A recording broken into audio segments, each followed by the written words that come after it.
विज्ञान के इतिहास में ना एक बहुत ही रोचक मोड़ तब आया था जब इंसानों ने पहली बार माइक्रोस्कोप का आविष्कार किया था। हाँ, वो तो मानव दृष्टि के लिए एक बहुत बड़ी क्रांति थी। बिल्कुल।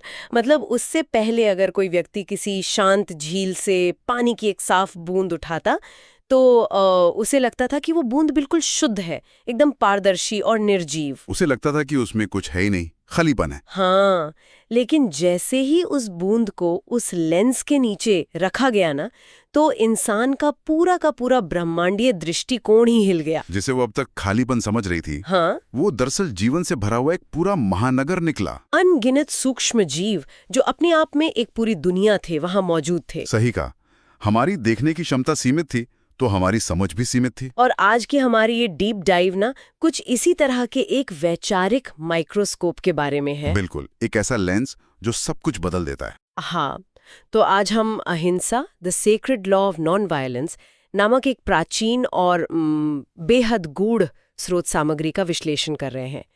इस दस्तावेज में जो विचार हैं वो साधारण जीवन को एक ऐसे नजरिए से देखते हैं जो हमारी दिनचर्या, हमारे हर कदम और यहाँ तक कि हमारी हर सांस को एक बिल्कुल नए तरीके से देखने पर मजबूर कर देता है। और ये देखना इसलिए भी बहुत जरूरी हो जाता है क्योंकि जब भी अहिंसा शब्द का जिक्र होता है तो अक्सर हमारे दिमाग में एक बहुत ही सरल सी या कह लें सपाट सी परिभाषा आती है। जैसे कि बस किसी को मारना नहीं है या किसी से लड़ाई नहीं करनी है। एकदम सही।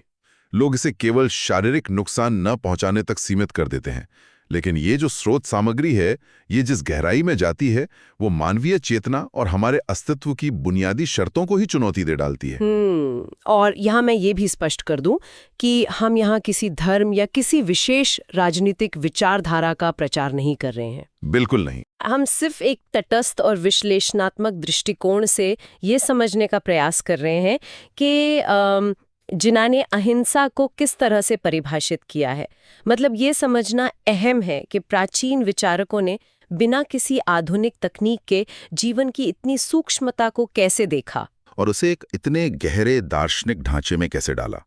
सोचिए, 6वीं शताब्दी ईसा पूर्व का समय, जहां एक तरफ समाज में इतने अनुष्ठान और संघर्ष हैं और वहां कोई जीवन के हर कण में एक शाश्वत प्रकाश देख रहा था। ये सच में हैरान करने वाला है।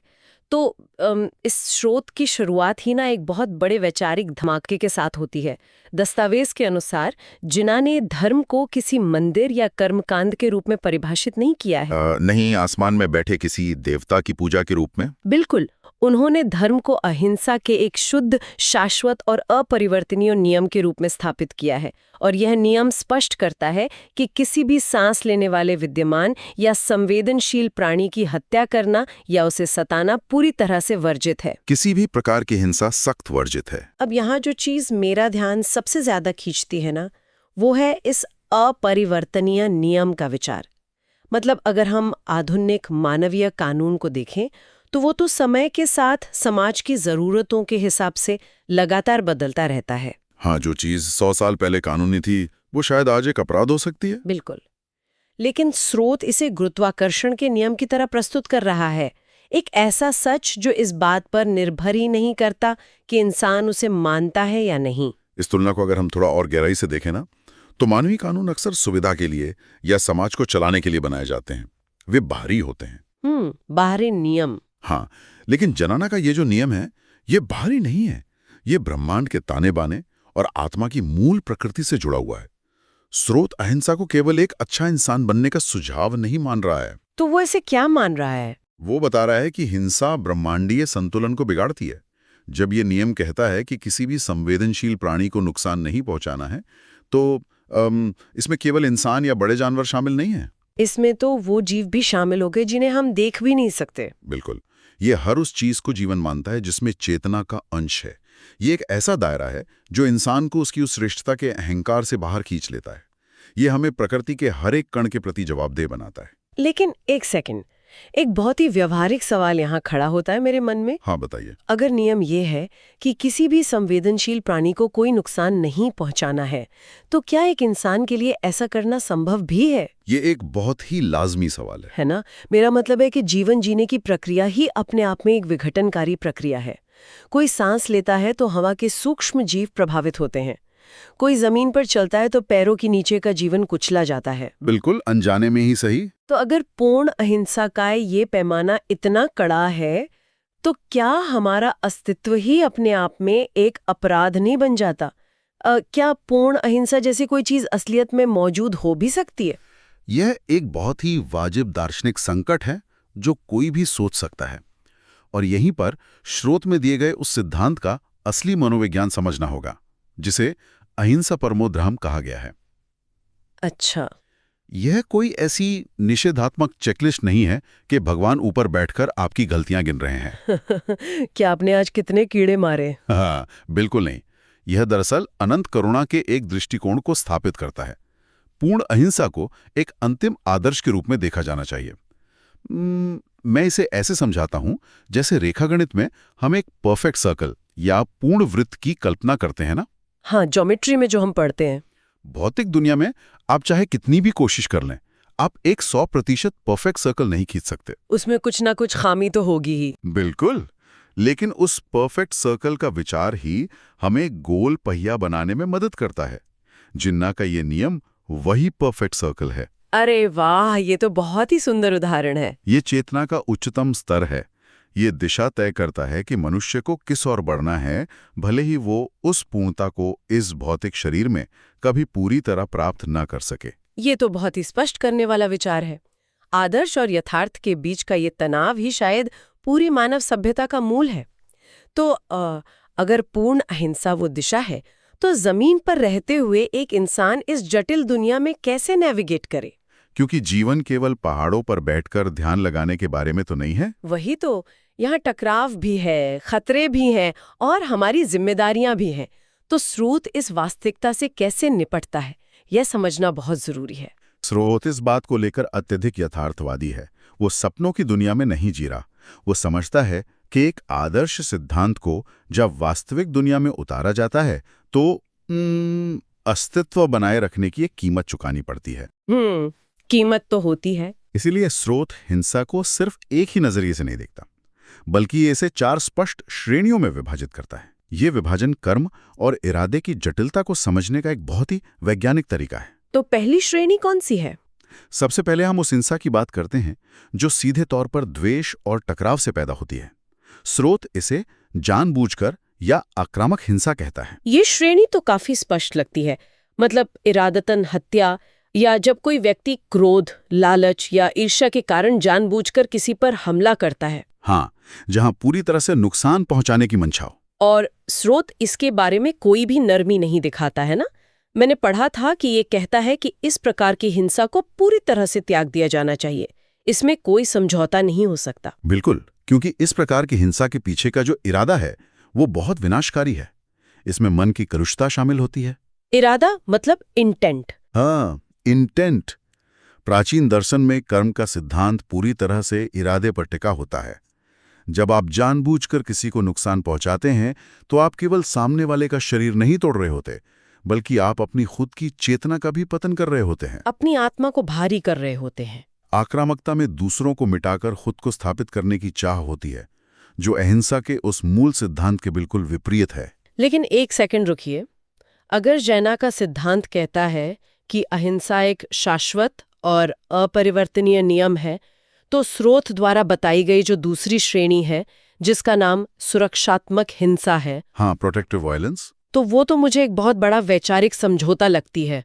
मतलब स्रोत कहता है कि कोई व्यक्ति स्वयं की या अपने परिवार की रक्षा के लिए जो हिंसा करता है वो इस दूसरी श्रेणी में आती है। क्या यह अनजाने में लोगों को एक लूप होल नहीं दे रहा है? लूप होल कैसे? क्योंकि इतिहास गवाह है कि दुनिया के सबसे भयंकर युद्ध या नरसंहार हमेशा आत्मरक्षा के नाम पर ही तो किए गए हैं। हर हमलावर यही कहता है कि वो तो बस अपना बचाव कर रहा था। तो फिर एक शुद्ध नियम में इस छूट की गुंजाइश क्यों दी गई? ये आपत्ति बहुत गहरी है और मैं बता दूं कि ये अक्सर दार्शनिक बहसों का केंद्र भी रहती है। अगर हम इसे बस सतह से देखें तो हाँ, ये एक विरोधाभास लगता है ना? बिल्कुल लगता है। लेकिन स्रोत यहाँ इंसानी कमजोरियों या राजनीतिक चालबाजियों को सही नहीं ठहरा रहा है। इसके पीछे के तंत्र को समझने के लिए हमें फिर से उसी इरादे पर वापस जाना होगा। अच्छा, फिर से इंटेंट की बात। हाँ, स्रोत दुनिया की प्रकृति को नजरअंदाज नहीं करता। मान लीजिए एक व्यक्ति अपने घर में है और कोई हिंसक हमलावर उस पर और उसके परिवार पर जानलेवा हमला कर देता है। एक बहुत ही वास्तविक स्थिति है। अब अगर वो व्यक्ति अहिंसा के नाम पर कुछ नहीं करता है तो वो अनजाने में बुराई और अन्याय को बढ़ावा दे रहा है। ऐसे में अपनी और अपने आश्रितों की रक्षा करना उसका कर्तव्य बन जाता है। तो दोनों प्रकार की हिंसा में मूल अंतर क्या हुआ? क्योंकि दोनों में ही सामने वाले को तो नुकसान पहुंच ही रहा है ना। अंतर उस मनोवैज्ञानिक स्थिति का है जिससे वो कार्य उपजा है।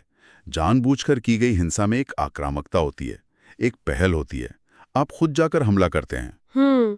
और सुरक्षात्मक में? इसके विपरीत सुरक्षात्मक हिंसा में केवल बचाव का इरादा होता है। इसका उद्देश्य किसी को मारना या नुकसान पहुंचाना नहीं है, बल्कि एक अन्यायपूर्ण हमले को रोकना है। रक्षा करने वाला व्यक्ति उस हिंसा का आनंद नहीं ले रहा है, वो उसे एक मजबूरी के तहत कर रहा है। यह अंतर दिखाता है कि इस जीना का नियम अंधा नहीं है। बिल्कुल, यह कर्म के पीछे की मनोवैज्ञानिक और आध्यात्मिक स्थिति को बहुत गहराई से समझता है। लेकिन यहाँ एक बहुत बारीक रेखा है जिस पर ध्यान देना जरूरी है। वो क्या? सुरक्षात्मक हिंसा को स्रोत में आदर्श बिल्कुल नहीं माना गया है। ये भी हिंसा ही है और इसका भी कर्म बंधता है। इसका मतलब है कि अगर कोई आत्मरक्षा कर रहा है तो बचाव ठीक वहीं रुक जाना चाहिए जहां खतरा टल जाए। एकदम सटीक बात कही आपने।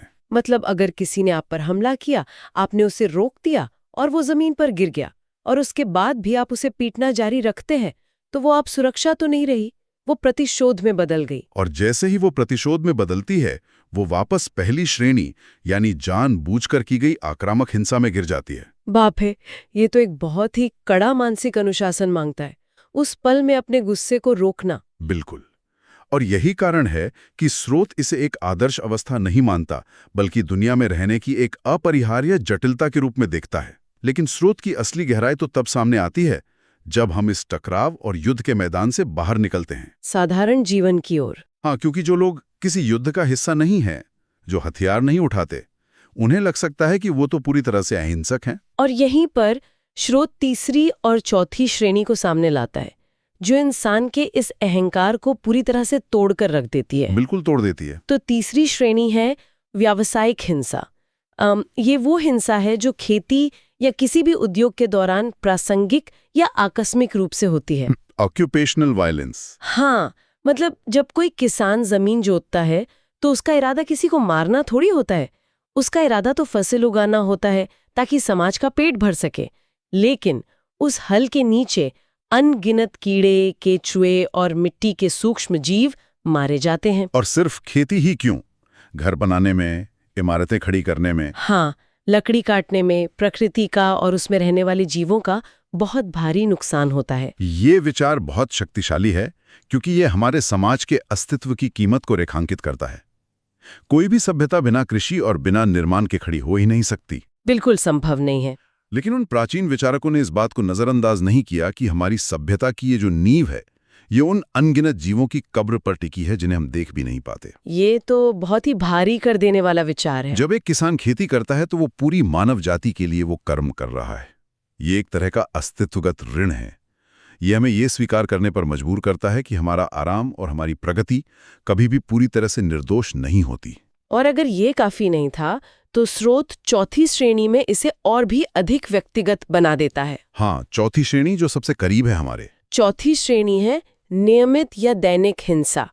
इसमें खाना पकाना, घर की सफाई करने या यहाँ तक कि सिर्फ चलने जैसे सामान्य दैनिक कार्यों में होने वाली हिंसा शामिल है। Routine violence. हाँ, और ये वो बिंदु है जहाँ हमारा शुरुआती माइक्रोस्कोप वाला उदाहरण पूरी तरह से सटीक बैठता है।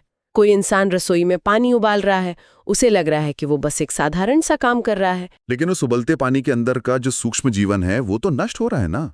बिल्कुल। हम घर के फर्श पर झाड़ू लगाते हैं और खुद को साफ सुथरा महसूस करते हैं, लेकिन उस प्रक्रिया में धूल के साथ साथ कई सूक्ष्म जीव भी खत्म हो जाते हैं। ये दृष्टिकोण इंसान को ये सोचने पे मजबूर करता है कि इस ब्रह्मांड में अकेले उसका ही एक अधिकार नहीं है। हम अकेले नहीं हैं। जब हम सांस लेते हैं, चलते हैं, आग जलाते हैं, तो हम लगातार अपने आसपास के वातावरण में हस्तक्षेप कर रहे होते हैं। तो यहाँ एक बहुत बड़ा दार्शनिक सवाल ये उठता है कि क्या ये स्रोत लोगों को अपराध बोध से भर देना चाहता है? ये सवाल मेरे भी मन में आ रहा था। क्या ये कह रहा है कि इंसान को कुछ भी करना छोड़ देना चाहिए और बस एक जगह चुपचाप बैठ जाना चाहिए? क्योंकि अगर आप इसे सतही तौर पर पढ़ें तो ऐसा ही लगेगा कि अस्तित्व अपने आप में एक अभिशाप है। मतलब अगर मेरी हर गतिविधि, मेरा सांस लेना, मेरा खाना खाना, सब कुछ हिंसा है, तो इंसान तो वैचारिक रूप से लकवाग्रस्त हो जाएगा। वो कोई भी कदम उठाने से डरेगा। हाँ, फिर तो मृत्यु ही एकमात्र हिंसक अवस्था रह जाएगी ना। लेकिन स्रोत ऐसा बिल्कुल भी नहीं कह रहा है। ये दर्शन मृत्यु या निष्क्रियता का महिमा मंडन नहीं करता। इसके विपरीत ये अत्यधिक जागरूकता का दर्शन है। माइंडफुलनेस की बात करता है। हाँ, ये हमें कृतज्ञता और लापरवाही की नींद से जगाता है। ये हमें बताता है कि हमारा जीवन किसी और के जीवन के बलिदान पर टिका है, इसलिए इसे हल्के में नहीं लिया जाना चाहिए। यानी भोजन की एक प्लेट सिर्फ एक उत्पाद नहीं है। बिल्कुल नहीं। उसके पीछे अनगिनत जीवों का विस्थापन और मृत्यु शामिल है। जब इंसान इस सच्चाई को समझ लेता है तो उसके भीतर से बर्बादी की प्रवृत्ति खत्म हो जाती है। वो भोजन का, संसाधनों का सम्मान करने लगता है। तो एक आम इंसान के लिए सबका व्यावहारिक निष्कर्ष क्या निकलता है? एक ऐसा व्यक्ति जो सन्यासी नहीं है, जो जंगल में जाके ध्यान नहीं लगा सकता, जिसके बच्चे हैं, जिसकी नौकरी है, हाँ, वो इस दुनिया में कैसे जिए? क्योंकि सन्यासी तो शायद एक सीमा तक व्यावसायिक हिंसा से बच सकता है। वो खेती नहीं करता, खाना नहीं पकाता, वो भिक्षा पर निर्भर रहता है। लेकिन समाज तो गृहस्थों से ही चलता है ना? इसका उत्तर स्रोत के अंतिम और सबसे व्यवहारिक संदेश में छिपा है। स्रोत स्पष्ट रूप से एक गृहस्थ और एक साधु के बीच के अंतर को समझता है। अच्छा। यह स्वीकार करता है कि एक गृहस्थ के लिए अंतिम 3 प्रकार की हिंसा, यानी सुरक्षात्मक, व्यावसायिक और नियमित, अपरिहार्य हो सकती हैं। मतलब उन्हें टाला नहीं जा सकता। हाँ, वो अपने परिवार की रक्षा करने से नहीं बच सकता, आजीविका कमाने से नहीं बच सकता, और वो रोजमर्रा के काम करने से भी नहीं बच सकता। लेकिन इन सबके बावजूद एक गृहस्थ का मुख्य लक्ष्य हमेशा एक ही होना चाहिए। स्रोत के अनुसार वो लक्ष्य है, कम मारना ही बेहतर जीवन है। कम मारना ही बेहतर जीवन है।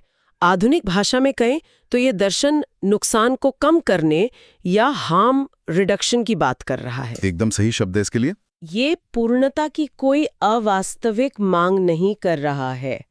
ये नहीं कह रहा कि कल से तुम शून्य हिंसा पे आ जाओ, क्योंकि वो भौतिक रूप से तो असंभव है। ये कह रहा है कि जहां तक हो सके नुकसान को सीमित करो। बिल्कुल, ये एक बहुत ही सक्रिय और निरंतर चलने वाली प्रक्रिया है। ये कोई निष्क्रिय विचार नहीं है कि अरे जब हिंसा होनी ही है तो फिर क्या सोचना। हाँ, हार नहीं माननी है। इसके बजाय ये गृहस्थ को एक निरंतर चुनौती देता है कि वो अपनी दिनचर्या और अपने पेशे में लगातार ऐसे तरीके खोजे जिससे प्रकृति, पर्यावरण और जीवों को कम से कम नुकसान पहुंचे। जैसे अगर कोई किसान है तो वो खेती तो करेगा, लेकिन वो शायद ऐसे तरीके अपना सकता है जिससे जमीन की उर्वरता और उसमें रहने वाले जीवों का अनावश्यक विनाश ना हो।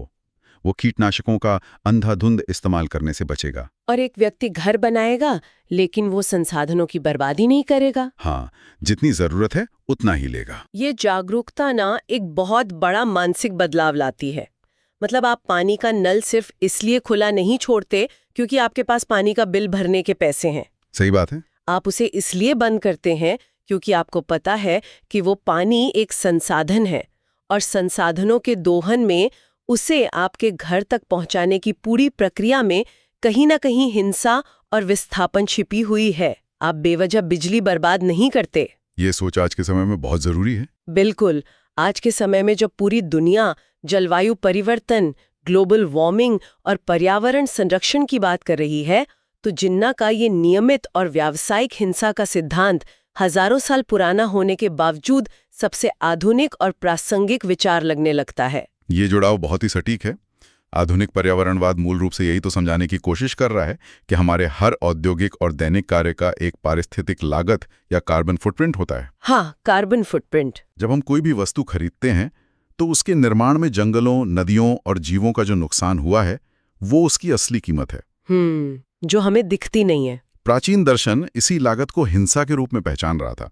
उस समय उनके पास कार्बन एमिशन नापने के यंत्र तो नहीं थे, लेकिन उनके पास कर्म और करुणा का एक ऐसा वैचारिक ढांचा था जो उन्हें बता रहा था कि प्रकृति के साथ हमारा लेन देन असंतुलित नहीं होना चाहिए। बहुत खूब। तो आज की इस चर्चा से जो मुख्य बातें उभर कर सामने आती हैं, वे हमारे जीवन को देखने की बाहरी पूजा तक सीमित नहीं है, बल्कि वो अहिंसा के उस शाश्वत नियम पर टिका है जो हर संवेदनशील प्राणी के लिए करुणा की मांग करता है। एक अनंत करुणा। हाँ, हमने हिंसा की उन 4 श्रेणियों को समझा जानबूझकर की गई हिंसा जिसमें द्वेष है और जिसे पूरी तरह से त्यागना ही एकमात्र विकल्प है। फिर सुरक्षात्मक हिंसा जो आत्मरक्षा में मजबूरीवश की जाती है, लेकिन जहां प्रतिशोध की कोई जगह नहीं होनी चाहिए। और फिर व्यावसायिक और नियमित हिंसा। बिल्कुल व्यावसायिक हिंसा जो आजीविका और समाज के निर्माण में होती है, और अंत में नियमित हिंसा जो हमारी रोजमर्रा की जिंदगी का अभिन्न हिस्सा है। और सबसे महत्वपूर्ण बात जो एक गृहस्थ के लिए निकल कर आती है वो है हार्म रिडक्शन या कम नुकसान का व्यावहारिक लक्ष्य।